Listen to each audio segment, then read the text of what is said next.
បដូរជាថ្មីកាលនៅពីក្មេងយើងដូចបងប្រុងប្អូនស្រីឥឡូវបានជួបជាថ្មីពិស័យមានហ្វ្រេនឹងបងឆាតសួរសុខទុក្ខនៅក្នុង Facebook ផ្ដងវាចាយូរទៅខ្លាចជាស្នេហារំរៀមរាសារភាពស្នេហ៍ស្រីបើអូនយល់ព្រមនឹងឲ្យចាស់ទុំចូលស្ដីរៀបការក្រោយចូលឆ្នាំថ្មីសូមឲ្យរូបស្រីជឿជាក់លើបងថ្ងៃយើងរៀបការសន្យាតាមអូនគ្រប់យ៉ាងឲ្យអូននឹងសំណាងដែលបានរូបបងជាប្តីសន្យាដូចខ្យល់បនសល់នៅស្នេហ៍អត់ន័យអូនឈឺចាប់រៀងរៃរុងលងសំដីដែលបងសន្យាបានត្រឹមសងស្ដាយឆ្អែតចិត្តបងកាយដែលងងជឿបងចុងក្រោយអូនខំបំណងពេញដងក្រមស្ទើ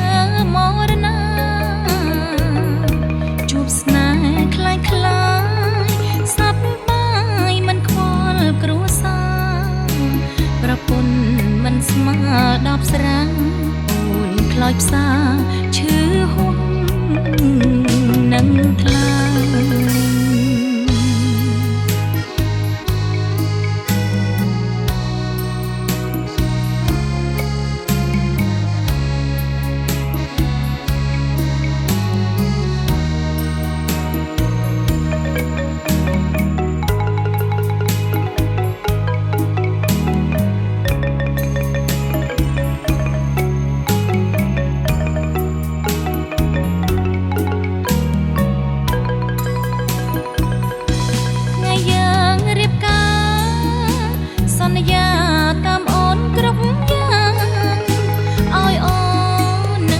សំណាង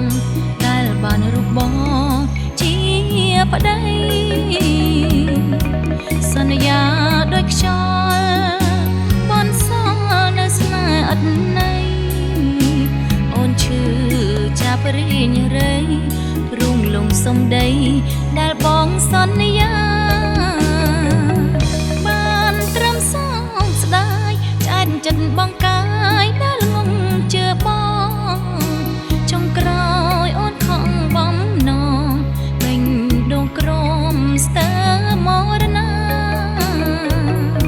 ជួបស្នេហ៍คล้ายคล้ายសັບបាយមិនខ្វល់គ្រួសារប្រពន្ធមិនស្មើ10ស្រាំងអូនខ្លោចផ្សា